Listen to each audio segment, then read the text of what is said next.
Good morning. How's everyone doing? Last day of week without violence. We're going to allow everyone to kind of make their way in. See how everyone's doing on this lovely Friday morning. I was looking to see if it's cloudy, but it's not. It's just dark in my room. Give everyone a couple seconds to come back in.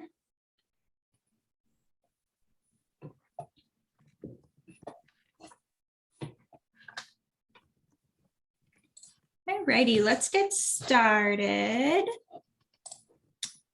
Just gonna share my screen really quickly. All right. Let's see. Jenny, do you want to see if we can hear you? Yep, can you hear me? Yes, I can hear you. Awesome. Awesome. All right, let's go ahead and get started, everybody. Welcome to Friday. We made it through the week. Thank you for joining us for our last day of Week Without Violence. This is a global movement with YWCAs across the country and around the world to end violence against women and girls. At YWCA, we know that not all violence is acknowledged or responded to equally, and that's why some victims go unrecognized altogether. And we set aside 1 week in October to imagine a world without violence in a place that is here now. Thank you to JP Morgan Chase for empowering this week in this conversation. Lastly, in Phoenix, we recognize that we are on the stolen land of the Hohokam and the Akimel O'odham tribes. And this fine morning, we have Jenny and Sienna here with the Family Advocacy Center with the City of Phoenix. And I am going to allow them to take it away and turn on their PowerPoint while they come on screen.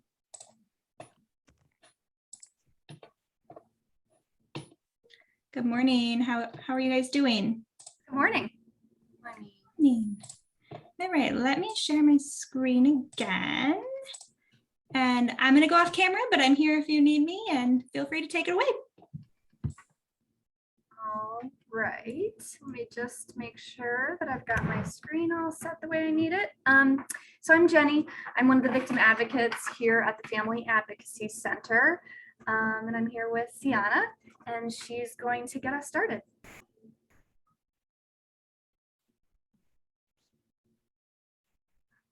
Hi everyone, my name is Sienna. I'm here with the Family Advocacy Center, and I am a mobile victim advocate. So first and foremost, we'll go to our mission. So the City of Phoenix Family Advocacy Center, also known as the FAC, provides comprehensive services and trauma-informed support to victims of domestic violence and sexual violence, homicide, and other violent crimes, and takes her leadership role in educating the community about the impact of violence. So trauma-informed care understands and considers the pervasive nature of trauma and promotes environments of healing and recovery rather than practices and services that may inadvertently re-traumatize the victim. So we try to, as far as being trauma-informed care here at the FAC. So our victim advocate services referrals. So how our referrals come into the FAC. So we can get referrals from whenever a crime happens. We primarily get referrals for victims, we serve domestic violence and sexual assault victims. So that can be from fire with the crisis response team, police, patrol when they are out on scene. I'm not sure if Cambria, if you can press the for fire, police. Showing up.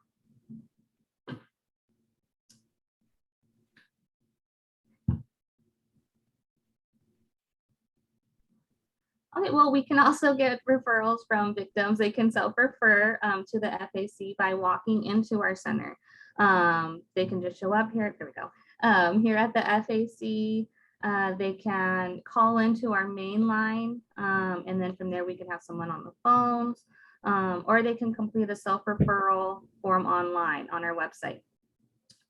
So the Phoenix FAC assists crime victims and individuals who self-identify as a victim, and the FAC does not require a person to report law enforcement. So if a victim just comes in as far as like resources, needing of them, that sort, we don't require them to report to law enforcement. So at the Family Advocacy Center, we do have 6 victim advocates who are stationed here at the FAC. We also have 6 mobile victim advocates, and from there we can discuss further as far as where they're at. We do have child help here at the FAC, Jewish Family and Children's Services, and that's Shelter Without Walls, and that provides services to domestic violence victims who are not residing in the shelter. And we do have La Frontera Impact, their suicide prevention centers. And also, oh, Cambria, can we press? There you go. So we have. There we go. Thank you. And then also the forensic nurse examiners, those are that's with Honor Health.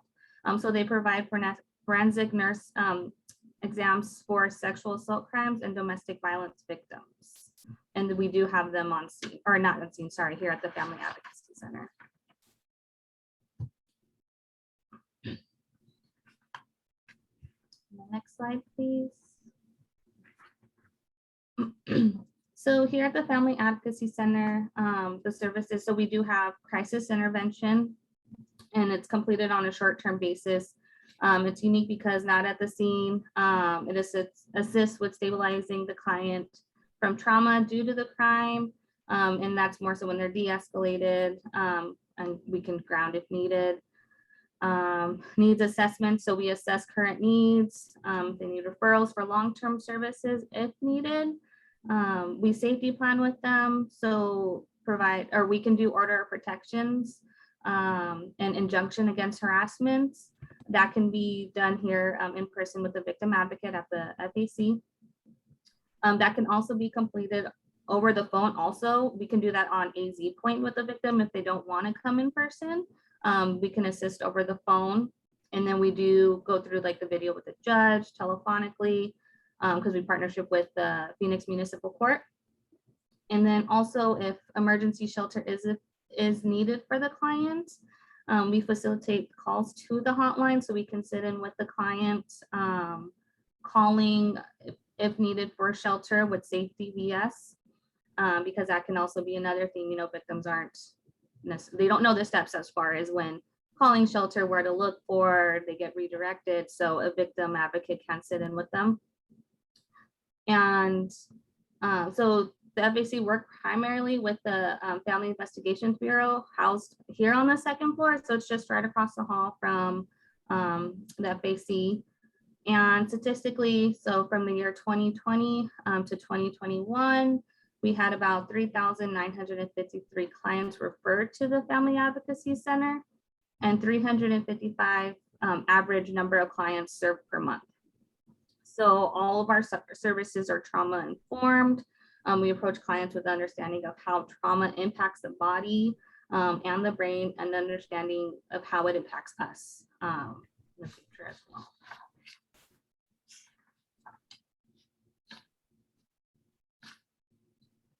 And then next slide, please.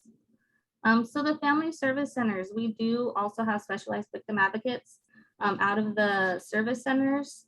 And there's the service centers out of Sunny Slope, which I am, since I am mobile, that's where I'm located at the Sunny Slope Family Service Center.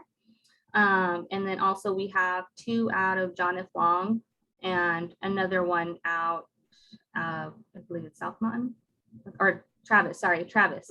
And so our mobile satellite advocacy, they are located at the Family Service Center. We do have 1 advocate also out of Phoenix Municipal Court.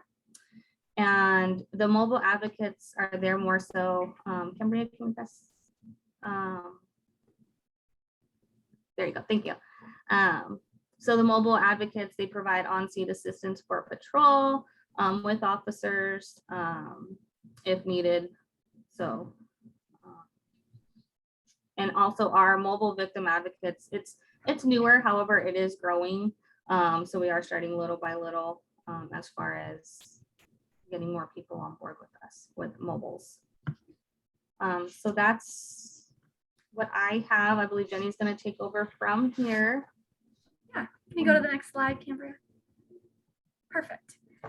So I'm now going to kind of expand on what Sienna was, talking about as far as the different types of advocates that we have and kind of their different scopes that they have depending on where they're assigned to.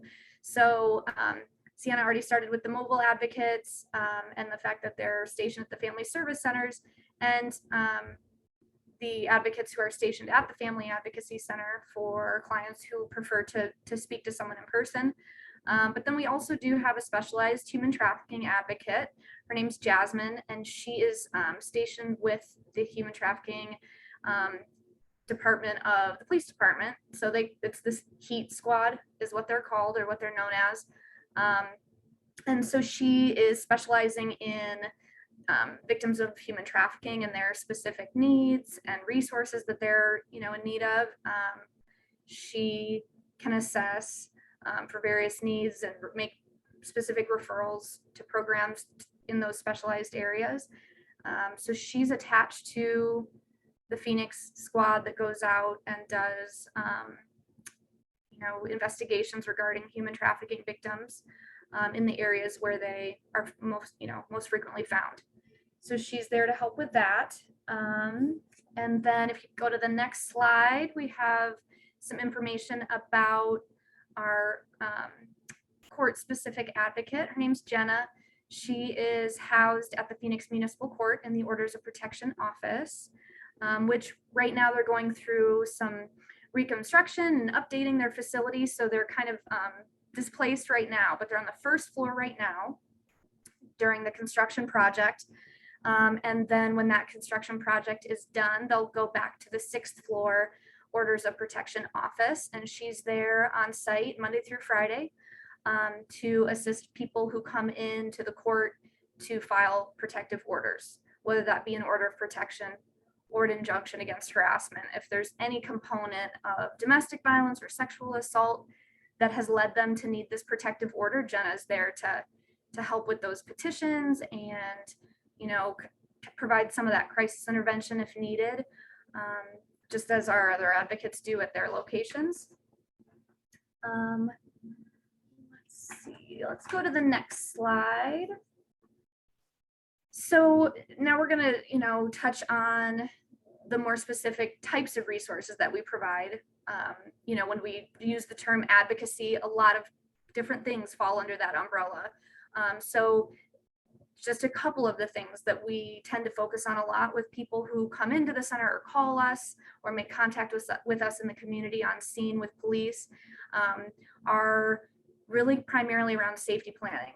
So potentially finding a different place to go. If something has occurred and they're no longer safe in their environment or at that location, helping people kind of figure out what their options are for shelter, assessing whether or not they may be placed in a domestic violence shelter or potentially in an adults only shelter if they have no kiddos, or if they have pets and they need some accommodations around housing their pets along with them, or finding foster placement for their pets while they kind of figure things out and get into a safe location.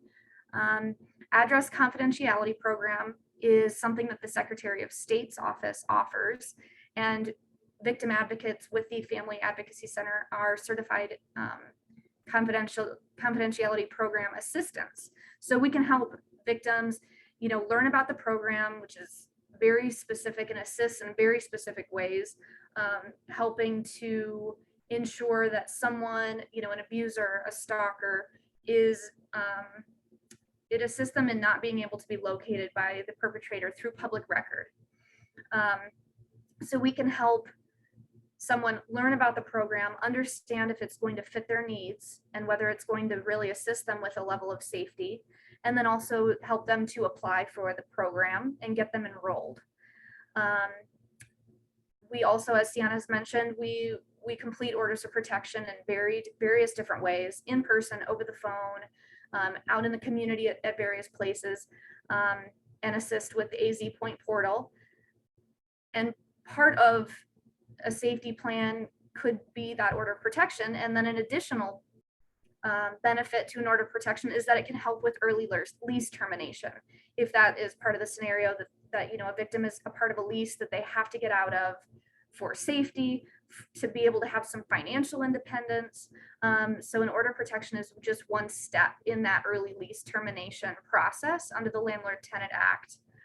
So we provide a lot of different education about, the domestic violence statute that falls under the domestic violence piece of Landlord Tenant Act, making sure that people know what their rights are and that is possible for them to terminate their lease as long as they're able to, follow the different timelines and identify themselves as a victim of domestic violence and notify that landlord that this is a scenario of safety, and that, kind of assist people in navigating that process, basically. If we can go to the next slide. So this slide will provide you with some more information about our partners. We obviously can't do what we do alone. We really depend on a lot of community partners. Sienna mentioned many of them prior, our forensic nurse examiners from Honor Health, La Frontera Impact, who provides trauma-specific therapy services, and several other community partners, Child Help downstairs, the domestic violence detectives across the hall from us. Those are the ones that are most closely, partnered with us, or that we're here on site with many times. We also work with additional community partners that we've established relationships, and that we also, the City of Phoenix helps in helping to fund these programs to ensure that we have resources for victims. Aside just from us here at the Family Advocacy Center, we need much more help to ensure that clients reach safety and independence, and can, kind of reach the goals that they have for themselves and their families. So some of those partners are Arizona Coalition to End Sexual and Domestic Violence. They run Safe DVS, which is one of our shelter resources locally. The City of Phoenix provides some funding to that resource to help keep the hotline going and ensure that people have access to domestic violence specific shelter locations. Chrysalis, you'll see noabuse.org. Chrysalis is another shelter location. They provide on-site trauma-specific counseling, support groups, and critical services for families who are in the midst of domestic violence and trauma. The city does assist with some of their funding to ensure that they can continue providing case management services on site. And then you'll see Phoenix Starfish Place. That is a 15-unit housing complex specific to sex trafficking victims. And the City of Phoenix also provides funding to assist with their services and to make sure that they can, keep those services going for our victims. And then Child Help is the other logo that you'll see. Child Help is a national foundation. And so they occupy the first floor of our building. So the City of Phoenix helps with their facility needs. And they are there for advocacy around child victims. So very similar, mission, trauma informed as we are here at the Family Advocacy Center. And we share our facility with them so that we can all be housed together, so that if a family comes in with different needs, we can try and ensure that we can meet those needs all in one place without having to send them, to several different facilities. In addition, housed with Child Help are the child crimes detectives with Phoenix Police. Phoenix Children's Hospital provides forensic examiners and interviewers that work with child victims downstairs, as well as Department of Child Safety, OCWI, and they handle crime-specific cases or cases that have exhibited some level of criminal activity within them. And then they also do provide, they have victim advocates downstairs, and they provide counseling referrals and very similar things that we do as well here. So I think we have just one more slide that will let people know how you can get in touch with us. If you or someone you know is in need of some victim services or has questions about our services. And that is kind of us and what we do in a nutshell. It looks like we may have just a little bit of time, 5 or 6 minutes for questions if there is anything that we can clarify or expand on.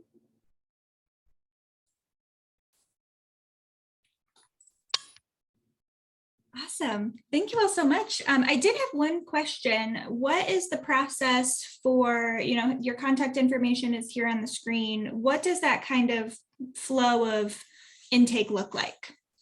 Sure. So we don't have a super formal intake process. It's just kind of uncommon, but it's just the way that we work. We, as Sienna was explaining our process of receiving formal referrals, we receive handwritten or emailed referrals from detectives, patrol sergeants, crisis response unit with fire department. And we just make we make those attempts, as many attempts as we can, to contact the victim through phone and email.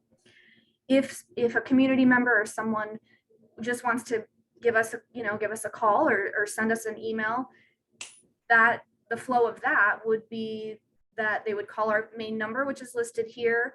Our front desk staff, Maria and Melissa, would just kind of ask some basic questions, get a feel for, what this person is seeking, in what capacity they're looking for our help. And then typically they'll kind of pass that person to the first available victim advocate to do some further assessments to see, do you need to come in and we need to work on some things in person, or are there things that we can take care of without the person even having to leave their home and their comfort zone? Are there things that we can complete over the phone or through email? And we kind of take it from there, and really kind of let the client lead us to what we need to know and what we need to accomplish and the ways that we need to help that family. And it's kind of, it takes a different course depending on the person and depending on if this is kind of just a quick, hey, I'm just looking for counseling resources and I've been a victim of crime in the past, and it's, a very brief conversation about some different trauma services in the Valley and how to self-refer or the different options there. Or it could be a kind of a more long-term situation where there's various things that need to be accomplished and referrals that need to be made. So we would keep in contact with that person and ensure that we, accomplish the goals that we can and make sure that they're connected with the other, correct entities to navigate whatever it is that they're trying to do, whether they're a part of the criminal justice system with a criminal case, which obviously is going to take much longer. So we really make sure that we're connecting them to the right entities, because it's a really long and complicated process with lots of different, agencies and people involved. So we just kind of try and help people navigate the best that they can. Awesome. And for the Family Advocacy Center, are there any, what are the requirements for folks to come in? Do they have to be Phoenix residents, or how does that work? No, so we really don't have specific requirements, because we, completely realize that you may have been a victim of a crime 20 years ago and may just now be, finding the strength to reach out for some help or talk about it for the first time. So there really isn't a specification of you must reside in a certain place or the crime must be reported to police or have been within a certain time frame. It's if you identify yourself as a victim of some type of crime, whether it be domestic violence or sexual assault. We do work with next of kin and survivors of suicide, homicide, and various different other crime. So I mean, that's kind of the extent. As long as that person has identified themselves as a victim of crime, we're going to try and jump in and help the best that we can. Awesome. Awesome. Well, I don't see any other questions. Jenny and Sienna, thank you so much for coming and chatting with us today at YWCA. Absolutely. I think connecting all of these services that are across our huge city is so important. And so this conversation will go on our website. So for those who are looking for it later today or down the road, they're going to have access to this information. And so I think it's so helpful for folks to just have that anonymous access to what you guys offer. So thank you so much for your time. Thank you for coming today. For folks watching, thank you for joining us for Week Without Violence. This is our last conversation. Folks will be receiving an email from us to write to their senators to advocate for the reauthorization of the Violence Against Women Act. So look out for that in your email. And other than that, I hope everyone has a great Friday. Thank you. Thank you. Thanks all. Talk to you later. Bye. Bye.